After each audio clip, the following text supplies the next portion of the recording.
projeto do vereador Rogério Franco, que é levar os vereadores e a Câmara aos bairros. Nesse momento, eu solicito aos novos vereadores para tomarem o assento. Vereador Rogério Franco, primeiro secretário da Câmara Municipal de Cotia, autor do projeto.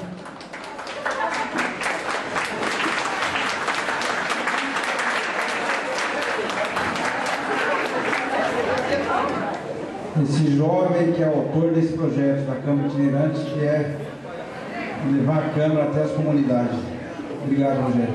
Esse projeto, os vereadores vêm até o bairro para saber as reivindicações dos moradores e a partir daí nós começamos a apresentar projetos de leis, ofícios, requerimentos, pedindo melhoria para o bairro, para a região.